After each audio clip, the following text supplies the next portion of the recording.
Really, this house is lovely. The sunlight is just perfect. Yeah, I can't wait to live here.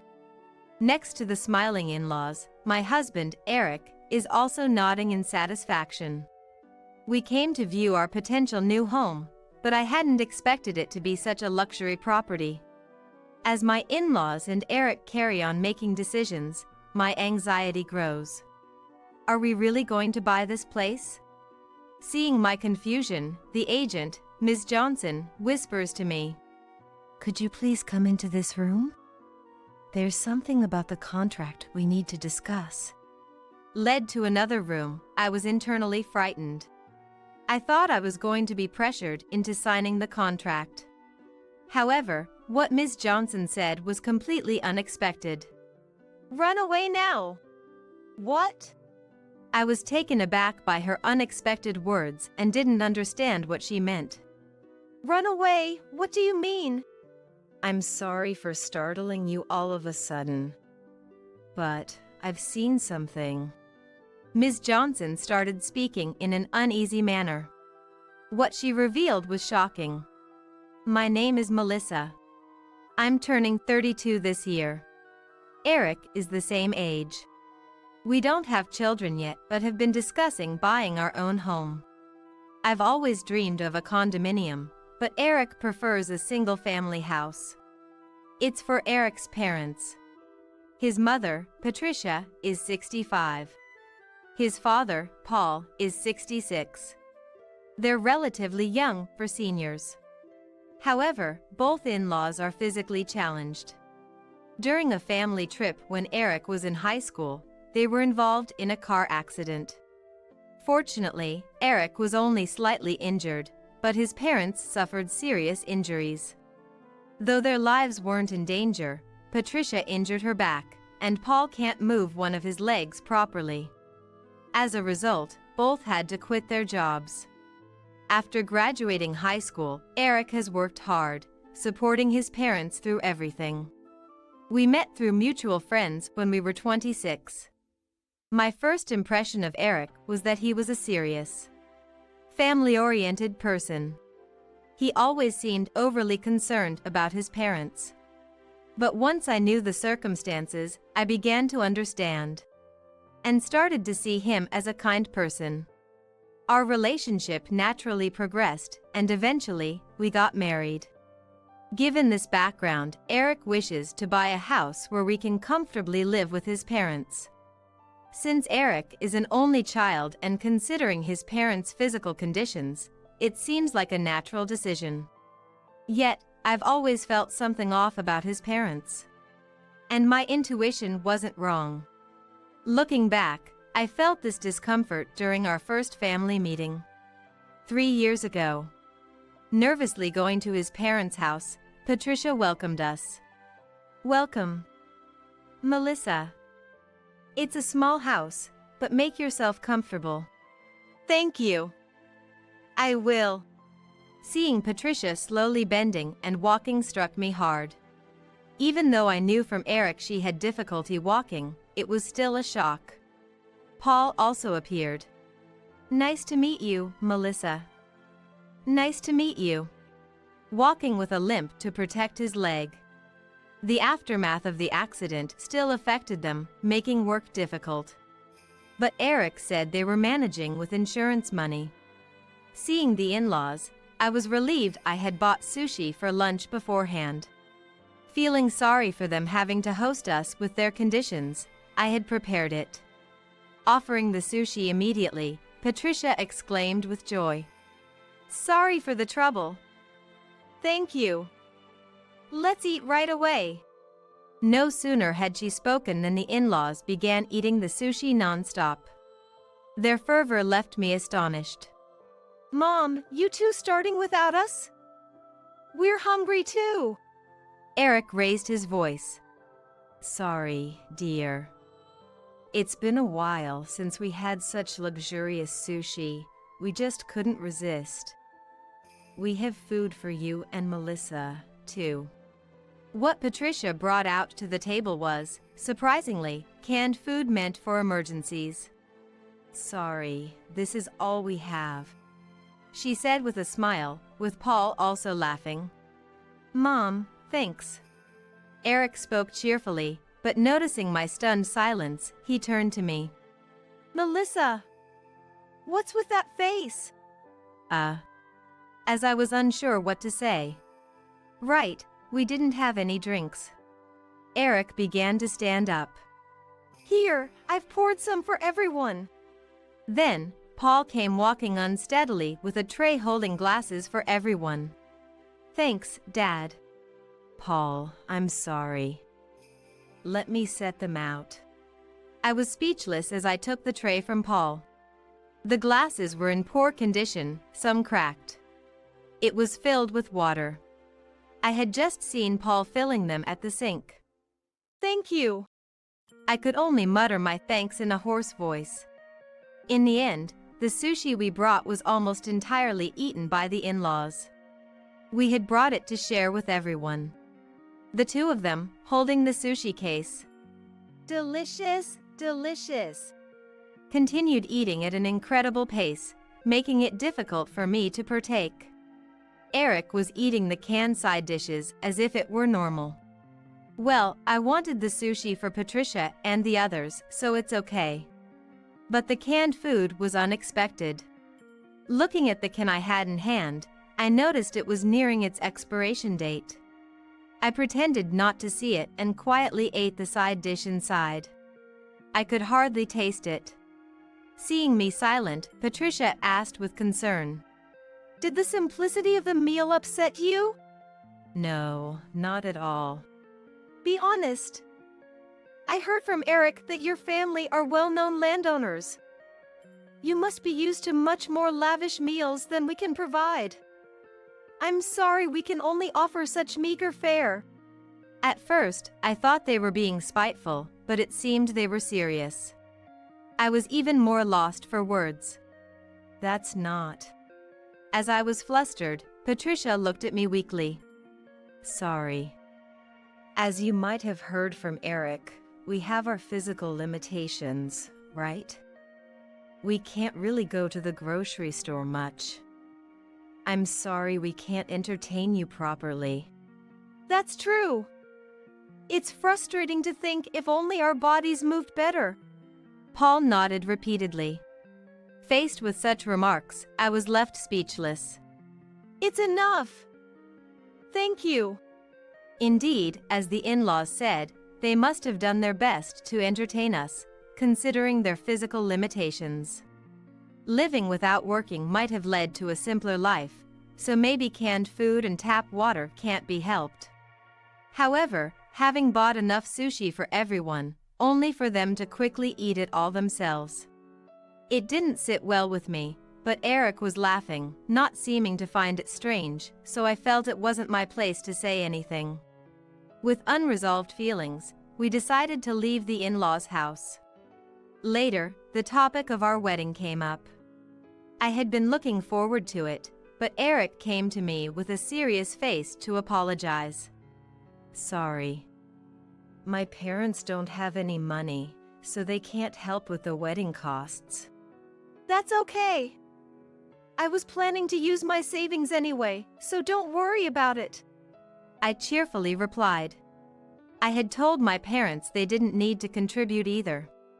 I thought if only my parents contributed, it might make the in-laws feel guilty. So, we had a simple ceremony. After some time, Patricia called.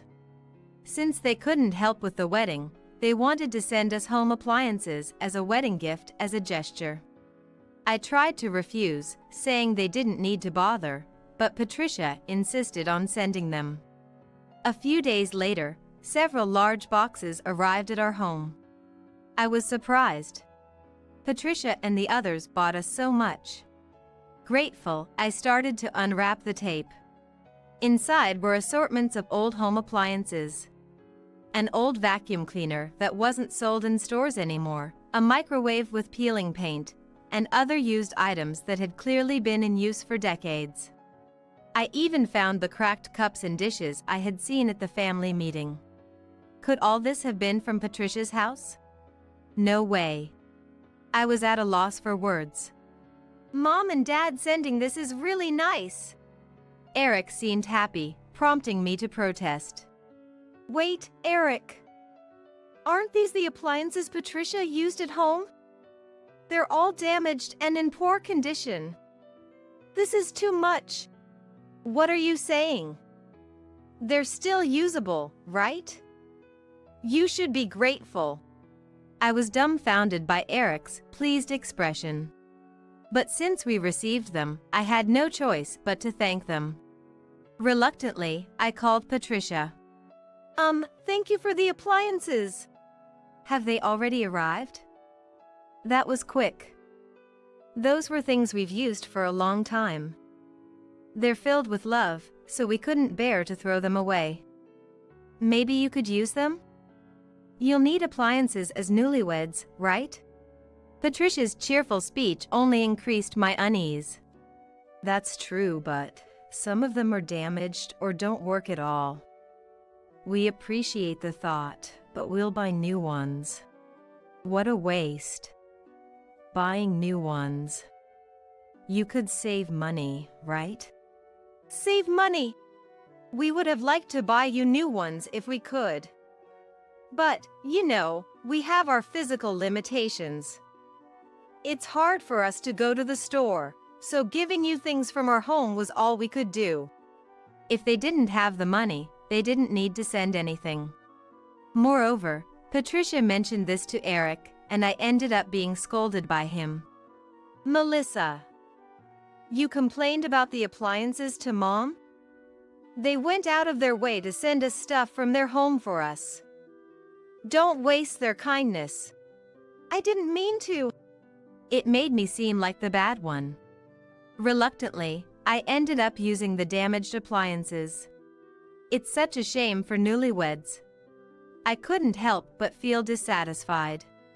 However, I had to swallow my feelings, convincing myself they did what they could, given their financial situation. Then, Eric suggested we buy a home.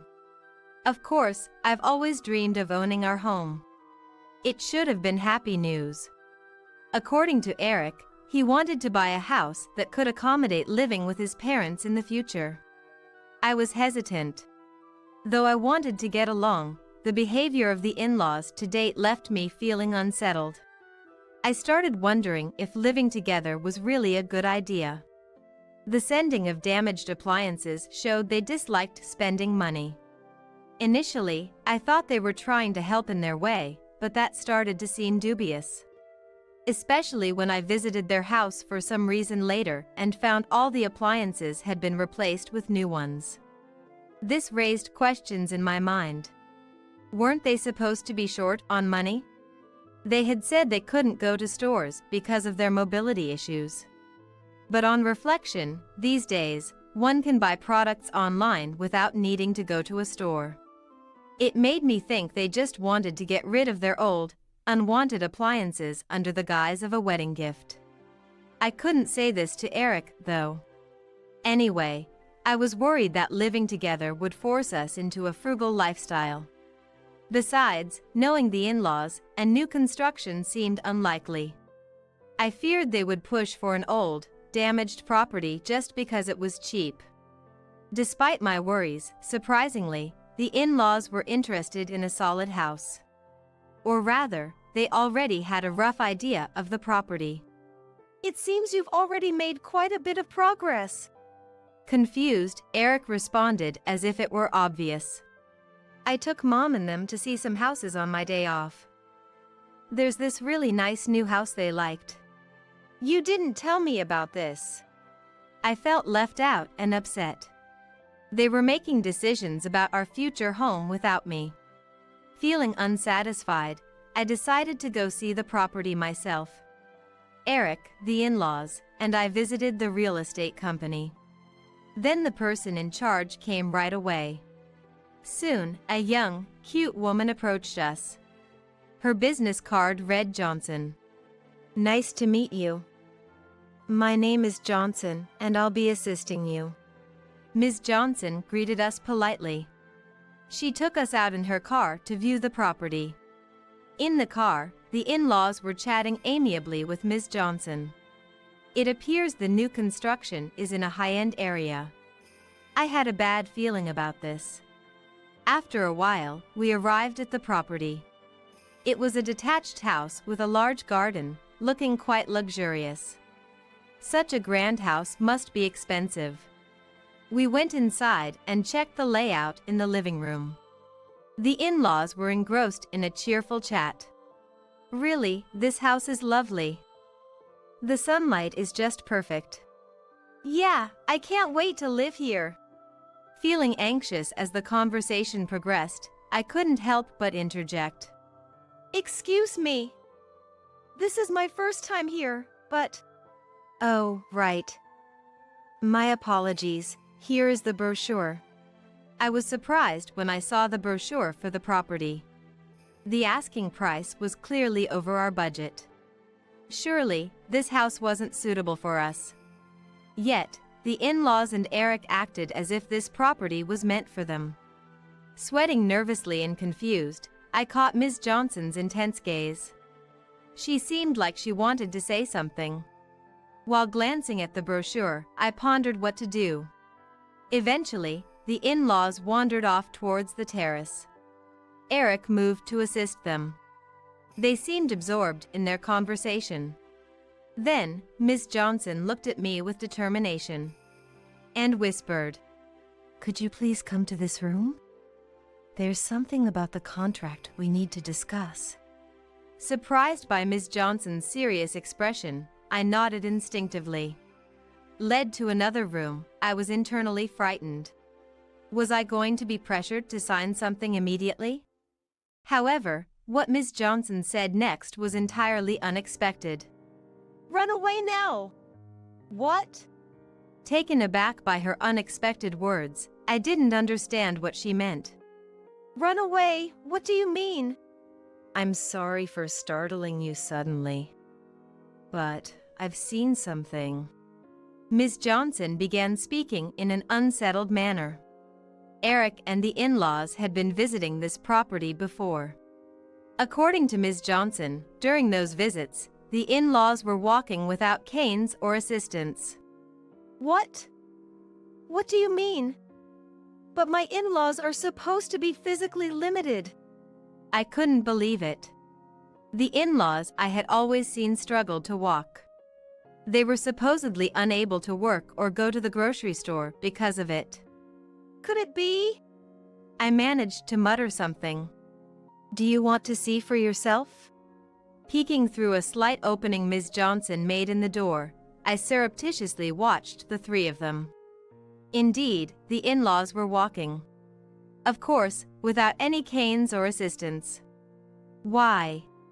Could they walk normally all this time, pretending to be physically impaired? For what purpose? It might be a good idea to take a video as evidence.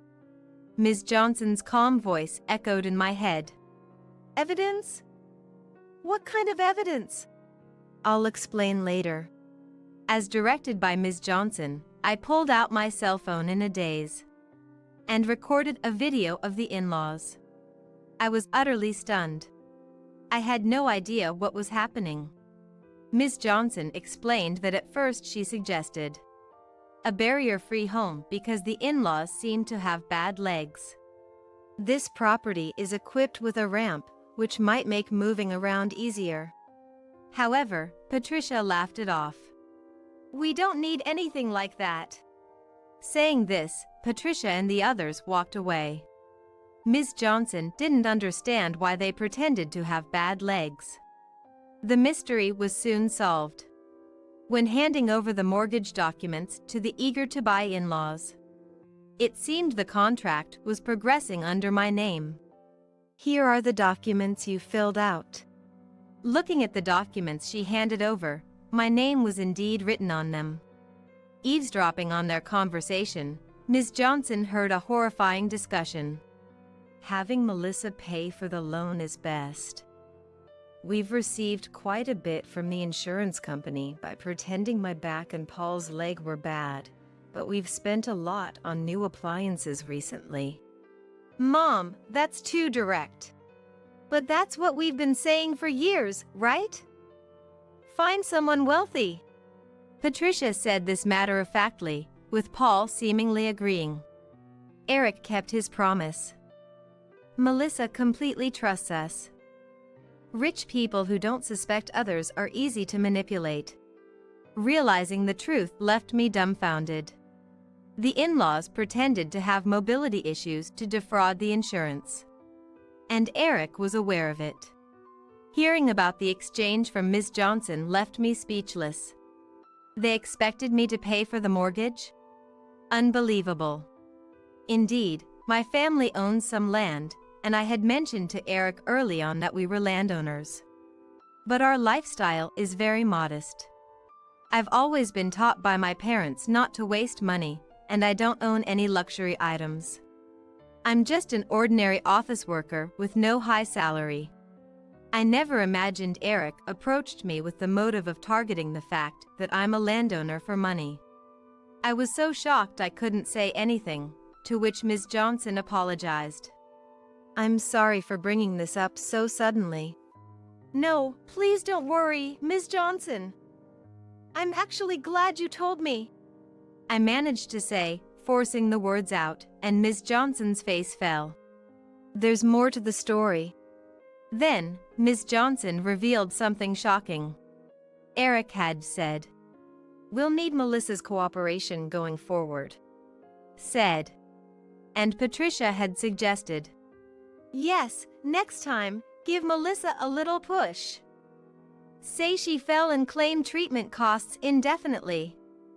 Teach her that, and she'll be delighted to join us, getting money just for a bit of pain." She said this with a malicious smile. I felt terrified. They were planning to involve me in fraud. What is that?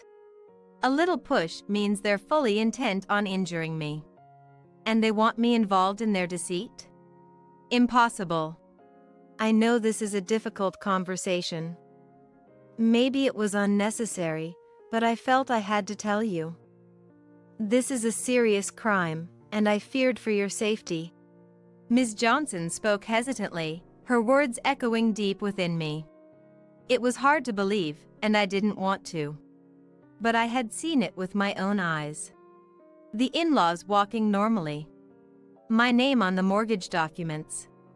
And Eric, who had been deceiving me. Dizzy with the magnitude of what had happened, I stumbled. Are you all right?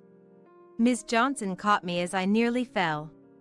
Right, I need to be strong. The person in charge had courageously informed me.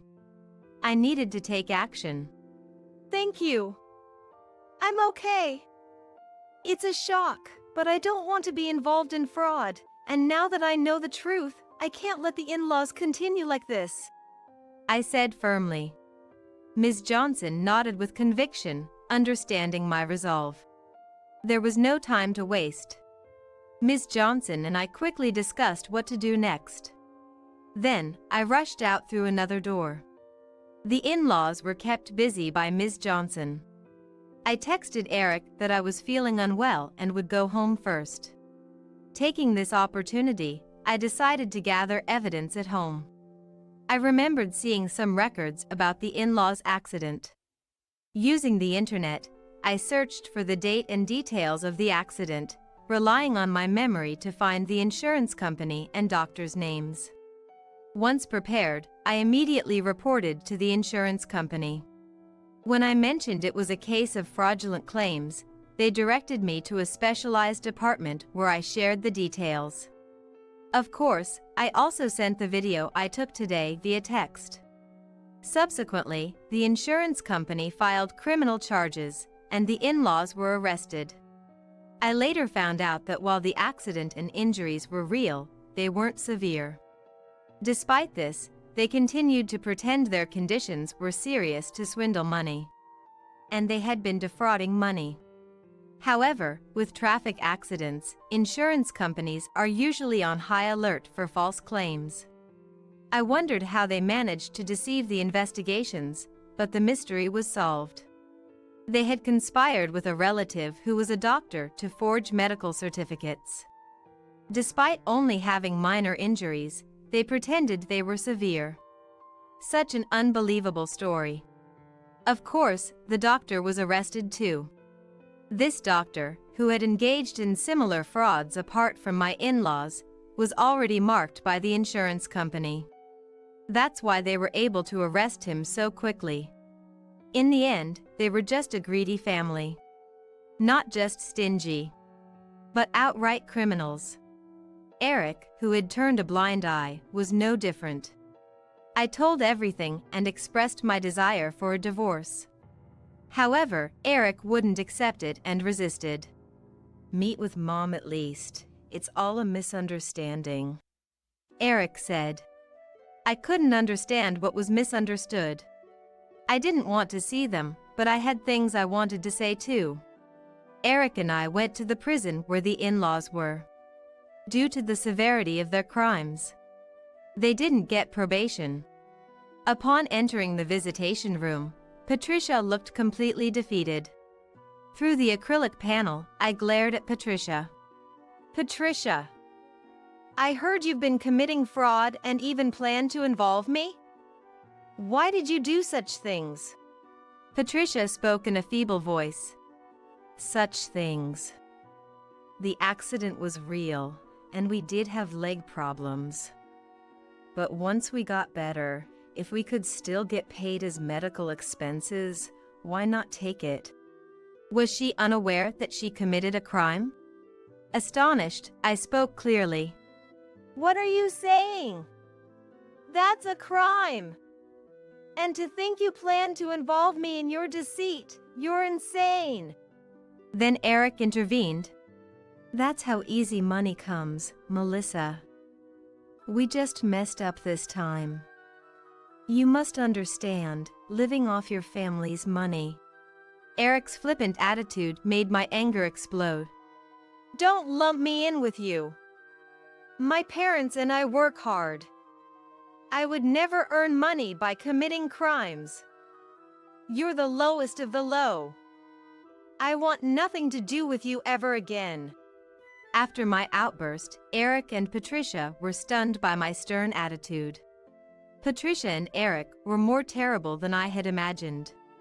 Having finally shown their true colors, they only thought about living easily and extracting money from others.